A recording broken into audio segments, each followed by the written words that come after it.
जय हिंद स्टूडेंट्स। आज हम लेक्चर 3 पढ़ेंगे। क्लास 10th का लेसन 3 पढ़ेंगे, जिसका नाम है धातु और अधातु।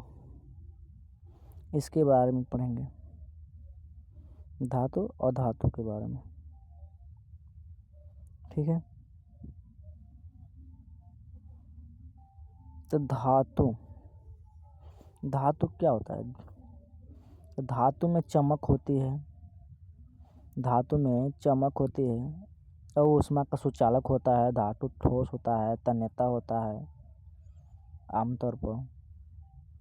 तो इसके लिए परिभाषा पढ़ोगे।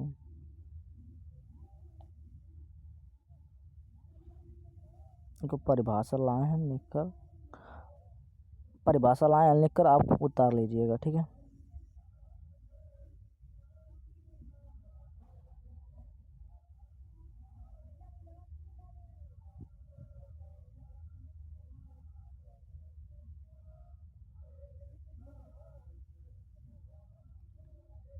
देखो, तो धातु का परिभाषा लिखो। धातु तो धातु वे तत्व हैं जो चमकीले, चमकदार कोष्ठक में धात्विक चमक, ऊष्मा और विद्युत के सुचालक होते हैं। यह आमतौर पर ठोस होते हैं। धातु एक पारा होगा, ये लिक्विड रूप में पाया जाता है, ये अपवाद में आता है। ठीक है, लिख लेना। इसके भौतिक गुण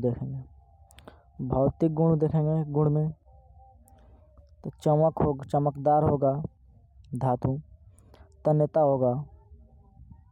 तन्यता मतलब समझ रहे हो ना? तन्यता होगा।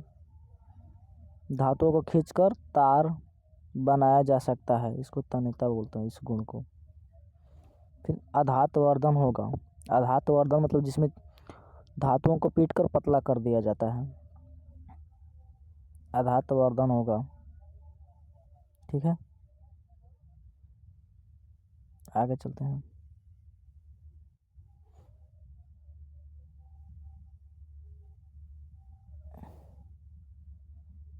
अधातुवर्धन ये हो गया। विद्युत और ऊष्मा का सुचालक होता है। किसी भी धातु में, या आप किसी भी धातु को एक सिरे पर गर्म करोगे, यहाँ पे गर्म करोगे तो कल ट्रांसफर होगा। तो धातु का सुचालक है। धातु का है, ऊष्मा और विद्युत का सुचालक है। आगे चलते हैं। अब पढ़ेंगे रासायनिक गुण।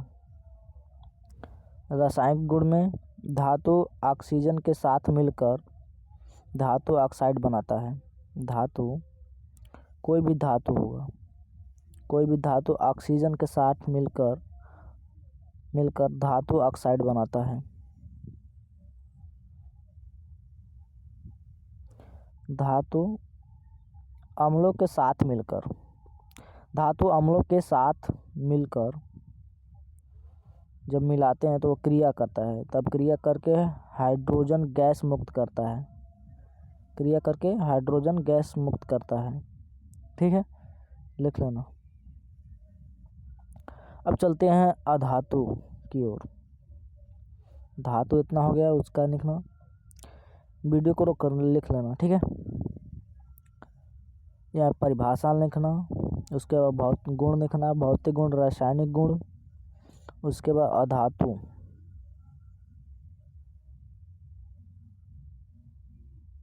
अधातु में देखो, अधातु का परिभाषा निकलना। अधातु वे तत्व हैं जो धातुओं के विपरीत गुण प्रदर्शित करते हैं और आमतौर पर ऊष्मा और विद्युत का कुचालक होते हैं। इतना आप समझो इसको। जैसे में ये अधातु क्या है? धातु के विपरीत गुण रखते हैं।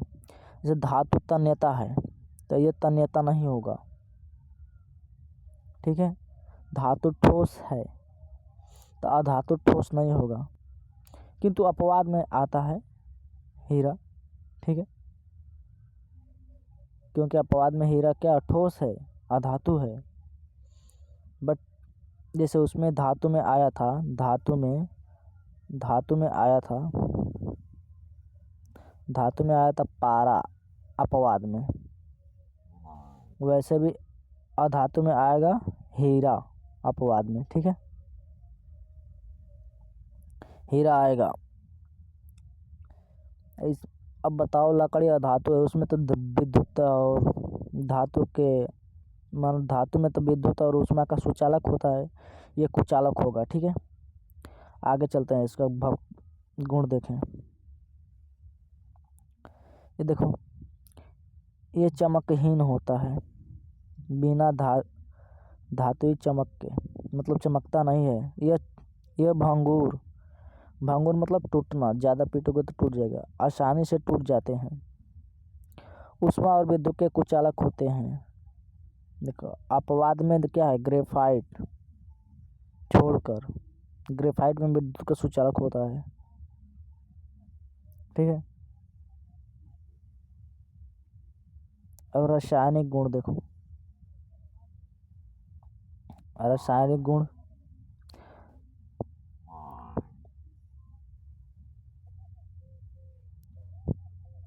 गुण देखेंगे। रासायनिक गुण में धातुएं और ऑक्सीजन के साथ मिलकर अधातु ऑक्साइड बनाता है। अधातुएं ऑक्सीजन के साथ मिलकर अधातु ऑक्साइड बनाता है। ऑक्साइड अम्लों के साथ क्रिया नहीं करता है। अधातु अम्लों के साथ क्रिया नहीं करता है, ठीक है।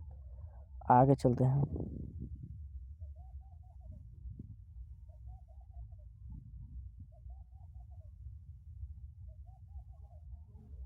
लिख लेना, बोल करके दिखा,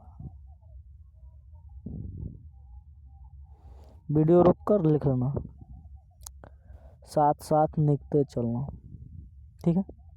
आगे चलते हैं। अब तो धातुओं और अधातुओं के उपयोग, मतलब धातु और अधातु का उपयोग, ठीक है। धातुओं का उपयोग कहाँ होता है, लोहा, निर्माण सामग्री, मशीन, वाहन में धातु का उपयोग होता है। एल्युमिनियम बर्तन, विद्युत तार, एल्युमिनियम का उपयोग होता है विद्युत तार, बर्तन और पैकेजिंग में। और तांबा का विद्युत तार और सिक्के में, और सोना का और चांदी का आभूषण में, ठीक है, ठीक है। आगे चलते हैं। अब अधातु का उपयोग देखो, ऑक्सीजन श्वसन दहन, मतलब सांस लेने में और किसी वस्तु को जलाने में काम आता है। नाइट्रोजन उर्वरक या खाद्य संरक्षण में। कार्बन आएगा ईंधन में, पेट्रोल में ईंधन, पेचिस का लेड, ठीक है। आगे चलते हैं, उतार लेना।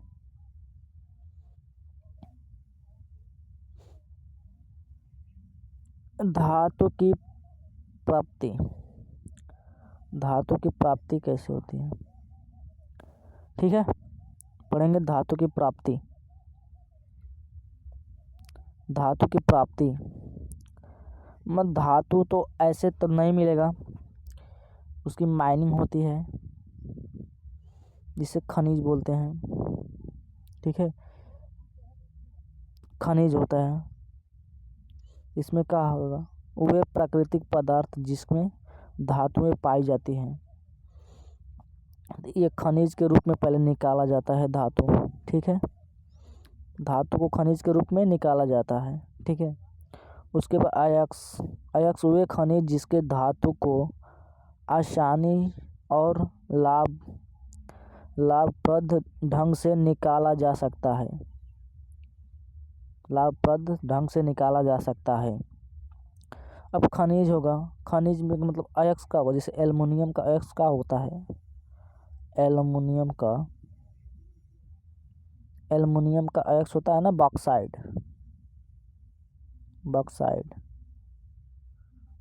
एल्युमिनियम का अयस्क होता है ना बॉक्साइड। वैसे ही ऑक्साइड है, जैसे लोहा का कुछ और होगा, ये याद कर लेना, ठीक है।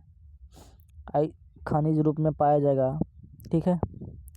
अब इसका निष्कर्षण होता है, जैसे उसको शुद्ध बनाने के लिए, ठीक है। 3 विधि का उपयोग होता है। पहला विधि अयस्क का सांद्रण होता है। पहला विधि अयस्क का सांद्रण, अयस्क से अशुद्धियों को हटाया जाता है, जो इसमें मिलावटें होती है उसको हटाया जाता है पहली विधि में। दूसरा में धातु का अपचयन किया जाता है, धातु ऑक्साइड को धातु में बदला जाता है, जो भी ऑक्साइड आएगा उसको धातु में बदला जाएगा। अशुद्धिकरण, तीसरा का होगा शुद्धिकरण, यहाँ पे धातुओं को शुद्ध कर दिया जाता है, ठीक है। तो ये 3 विधि मिलकर धातुओं को शुद्ध किया जाता है। मान लो सोना आया माइनिंग करके खदान से निकाल कर, तो इस विधि से डाला गया अयस्क में बनाया जाएगा। फिर धातु का उसका क्रिया करा के अपचयन ऑक्साइड बना के धातु में बदला जाएगा। उसके बाद शुद्ध धातु बनाने के लिए उसके जो भी अयस्क होंगे उसको जुटा कर इकट्ठा कर कर के शुद्ध बनाया जाएगा धातु को, ठीक है। लिख लेना। आगे चलते हैं।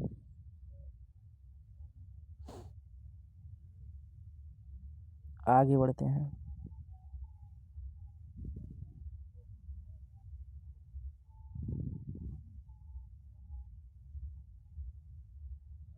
यहाँ देखते हैं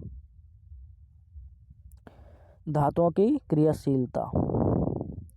5वां पढ़ेंगे धातुओं की क्रियाशीलता, ठीक है। धातुओं की क्रियाशीलता, तो ये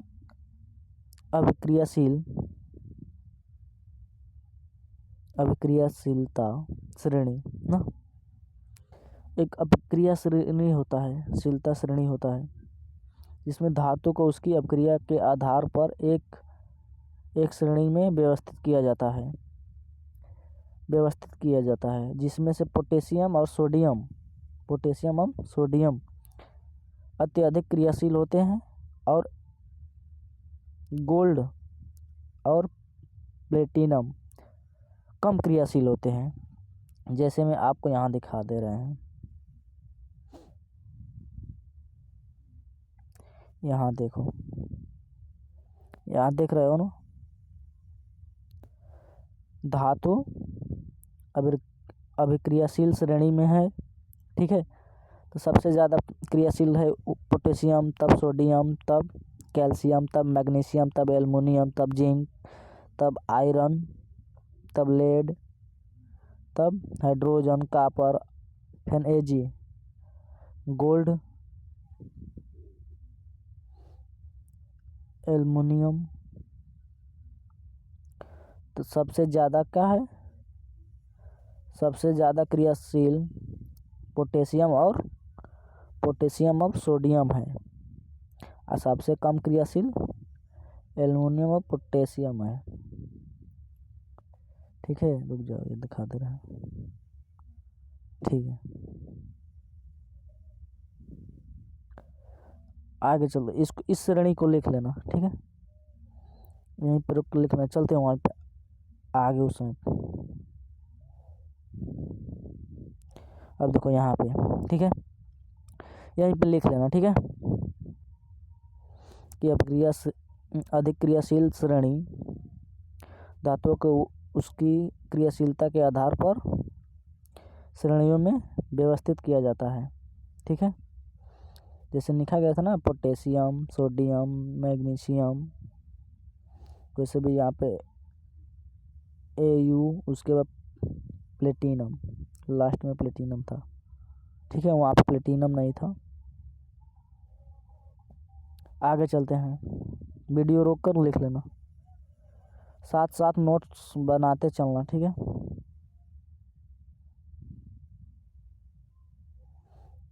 पांचवा का छठवां देखिए, संक्षारण। संक्षारण देखो, इसका परिभाषा देखो, धातुओं का वायु या नमी या रसायनों के संपर्क में आकर धीरे धीरे नष्ट हो जाना। जैसे कोई भी धातु है, कोई भी धातु है, संक्षारण है, ठीक है। कोई भी धातु है, तो कोई भी धातु लोहा, जैसे लोहा है, जैसे लोहा है, लोहा को भीगने नहीं दिया जाता है ना, ना पानी, लोहा पे पानी पड़ेगा या ऑक्सीजन से क्या होगा, धीरे धीरे रिएक्शन करेगा ना, तो जिससे क्या होगा, जंग लग जाएगा लोहा में। वैसे ही ये समझा रहा है, संक्षारण होगा इसका ना, जंग लगना मतलब संक्षारण होना, नॉर्मल भाषा में समझो। तो कोई भी धातु में वायु या नमी या रासायनिक होगा तो क्या होगा, धीरे धीरे नष्ट हो जाएगा। तो उदाहरण में लोहा का जंग, देखो यहाँ पे लोहे का जंग लगना, ठीक है, लोहे का जंग लगना, लोहे का जंग लगना। रोकथाम के लिए क्या करते हो, मतलब रोकथाम के लिए क्या होगा, पेंटिंग कर सकते हो, उसके बाद गैल्वेनीकरण कर सकते हो, या मिश्र धातु का बना सकते हो, मिश्र धातु का बना सकते हो। तो मिश्र धातु में क्या है, जैसे तांबा और पीतल मिलाकर बर्तन बनता है ना, जिंक मिलाकर पीतल का, वैसे ही। आगे बढ़ते हैं,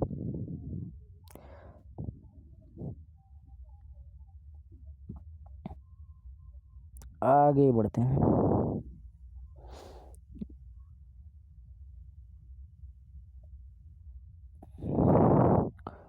अब देखो मिश्र धातु, एक होता है उपधातु, जो उपधातु नहीं बता है ना, एक होता है उपधातु। उपधातु, धातु और धातु तो निकले, उपधातु, उपधातु छूट गया, ठीक है। उपधातु में क्या होगा, दोनों का गुण पाया जाएगा। ये वे तत्व हैं, लिखना, ये वे तत्व हैं जिसमें धातु और अधातु दोनों के गुण पाए जाते हैं, दोनों के गुण पाए जाते हैं, उसे उपधातु कहते हैं, इसे उपधातु कहते हैं, ठीक है। अब चलते हैं मिश्र धातु। मिश्र धातु में क्या है, दो या दो से अधिक धातुओं या दो या दो से अधिक धातुओं या अधातु के मिश्रण को मिश्रण धातु कहते हैं, मिश्रण को मिश्र धातु कहते हैं। इसमें दो या दो से अधिक तत्व या धातु हो सकता है, अधातु भी हो सकता है, ठीक है। आगे बढ़ते हैं, उदाहरण में तांबा प्लस जिंक मिलाकर पीतल बनता है, पीतल बनता है। स्टेनलेस लोहा और क्रोमियम निकेल मिलाया जाता है, स्टेनलेस स्टील, इसमें लोहा फिर क्रोमियम निकेल मिलाया जाता है, ठीक है। आगे बढ़ते हैं, लिख लेना, आगे बढ़ते हैं। अधातुओं के महत्वपूर्ण यौगिक, अमोनिया, अधातुओं के महत्वपूर्ण यौगिक अमोनिया, अमोनिया देखो, नाइट्रोजन और हाइड्रोजन का यौगिक उर्वरक बनाने में उपयोगी है, उर्वरक बनाने में उपयोगी है, ठीक है। जैसे अमोनिया नाइट्रोजन और हाइड्रोजन का उर्वरक बनाने में उपयोगी है, उपयोगी है, ठीक है।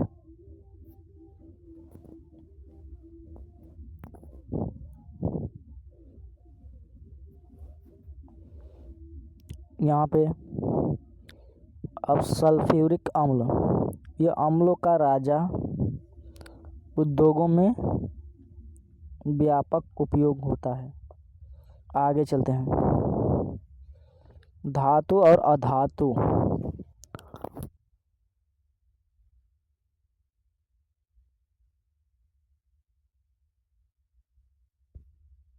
धातु और अधातु। धातु और अधातु में देखो अंतर। धातु और अधातु में अंतर लिख लेना। धातु चमकीला होता है, इसमें धातुइक चमक होता है। ये अधातु चमकीला नहीं होता है, इसमें धातुइक चमक नहीं होती है। धातु तन्यता होता है, इसमें तन्यता नहीं होता है। यह संगुणभूता होता है ना। यह अधातु में क्षणभंगुरता होता है, इसमें भंगुरता नहीं होता है। मतलब भंगुरता मतलब पीटने पर टूट जाना, ठीक है। लोहे को पीटोगे तो टूटेगा नहीं ना, वो फैलेगा। वैसे लकड़ी को पीटोगे तो टूट सकता है, इसीलिए अधातु क्षणभंगुरता होता है। ये आघातवर्धन होता है, मतलब पीटने पर चादर बन जाता है ना। लोहा जैसे धातु आघातवर्धन होता है और तन्यता होता है। और निकला यह क्षारीय ऑक्साइड बनाता है, यह अम्लीय या उदासीन ऑक्साइड बनाता है। अंतर लिख लेना, ठीक है। आगे चलते हैं।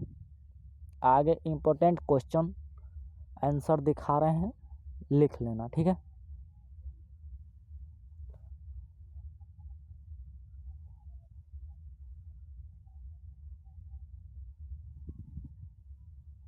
देखो 1 नंबर में लिखना,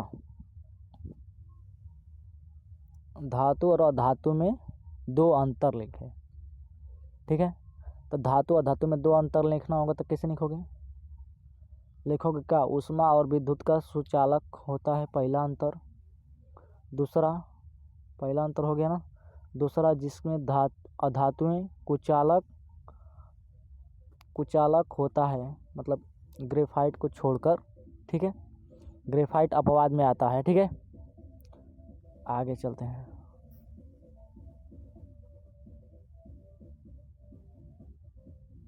यहाँ देखो अधातु क्या है? आघातवर्धन और तन्यता होता है। धातुएं आघातवर्धन और तन्यता होता है। अधातुएं भंगुरता होता है ना, क्योंकि ये पीटने पर टूट जाता है। यहाँ पे अधातुएं कुचालक होता है, ठीक है। ये अंतर लिख लेना। अच्छा, ऐसे भी लिख सकते हो, एक तरफ धातु एक तरफ अधातु, यहाँ से ऐसे करके ऐसे, ठीक है। यहाँ पे लिख लेना धातु, यहाँ पे अधातु।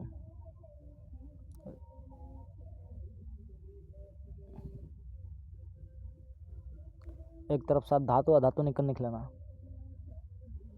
अब देखो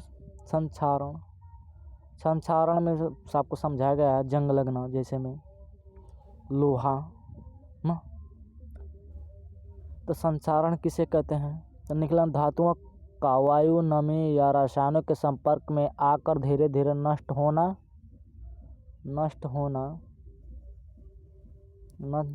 होना ही संक्षारण कहलाता है। जैसे में लोहे में जंग लगना, ठीक है। आगे चलते हैं। अब देखो 2 अंकों में आने वाला प्रश्न, ठीक है। मिश्र धातु क्या है? 2 उदाहरण दें। तो मिश्र धातु क्या है? 2 या 2 से अधिक धातुओं या अधातुओं का मिश्रण, समांगी मिश्रण। उदाहरण में पहला पीतल, इसमें कॉपर और जिंक मिलाया जाता है। स्टेनलेस स्टील, जिसमें लोहा, फेन क्रोमियम फेनिकिल मिलाया जाता है। ठीक है, लिख लेना। आगे चलते हैं। यहाँ देखो चौथा क्वेश्चन देखो, धातुओं का निष्कर्षण के अयस्क के सांद्रण क्या अर्थ है। तो आपको अयस्क बताया गया है ना, अयस्क में अशुद्धि गैग को हटाने की प्रक्रिया होती है ना, उसमें अशुद्धि को हटाया जाता है तभी ना शुद्ध बनेगा। इस सोना हो उसमें जो भी मिलावट है उसको हटाया जाएगा तभी ना शुद्ध होगा। वैसे लिख लेना। ठीक है, ये दोनों लिख लेना।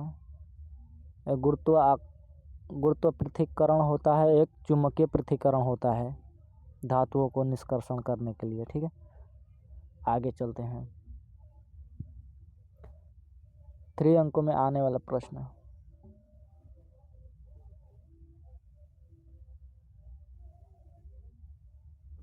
देखो धातुओं की अभिक्रियाशीलता श्रेणी क्या है, इसका महत्व यही है, यह क्रियाशील होता है ना। लिख लेना यहाँ पे, धातुओं की अधिक क्रियाशीलता से घटने क्रम में व्यवस्थित करने की अभिक्रियाशीलता श्रेणी कहते हैं। इसके बाद यह लिख लेना। ठीक है, और लास्ट में होता है पीटी प्लेटिनम। ठीक है, और उसके बाद ये दोनों लिख लेना निष्कर्षण कर। आगे चलते हैं। 6वां,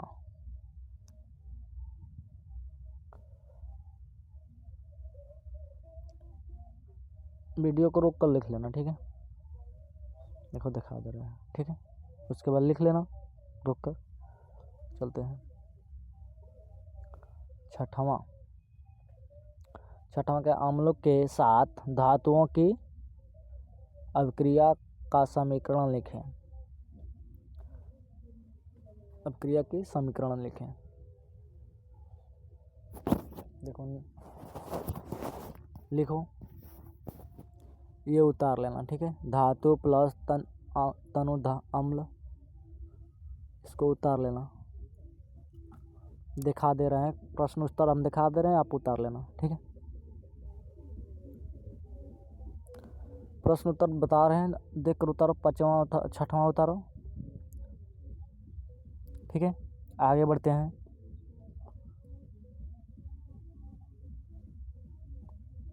पाँच अंकों वाला उतारो, 5 नंबर वाला उतारो। 5 नंबर में ये धातु खड़ो, धातु निष्कर्षण का विधि, उसके बाद लिखना, उसके बाद लिख लेना इसको। ठीक है, यहाँ से लेकर यहाँ तक उत्तर है, लिख जाओ बता रहे, यहाँ से लेकर यहाँ तक लिख लेना। धातु निष्कर्षण के 3 विधि है। ठीक है, पहला ताप अपघटन, फिर ठीक है लिख लेना। आगे चलते हैं, अगला दिखा दें, इसको वीडियो रोक कर लिख लेना। ठीक है, आगे चलते हैं।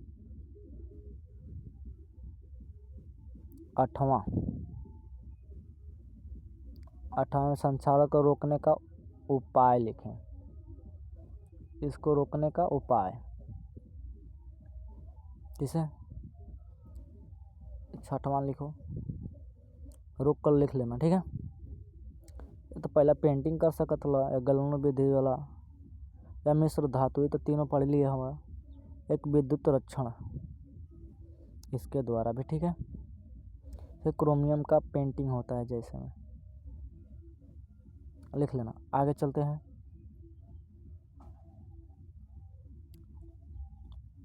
इम्पोर्टेंट प्रश्न यही 2 हैं।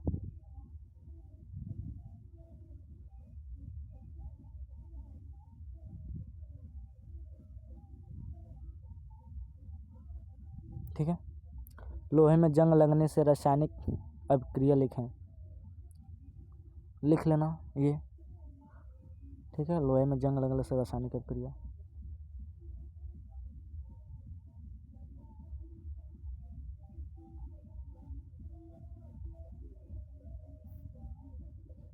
उसके बाद ये भी लिख लेना। ग्रेफाइट विद्युत का सुचालक होता है। क्यों होता है ग्रेफाइट विद्युत का सुचालक, बताओ, ये भी लिख लेना। ये अष्टकोणीय संरचना तुम लोग अभी नहीं पढ़ पाओगे, इसे ये सब 12 में पढ़ाया जाता है, ठीक है।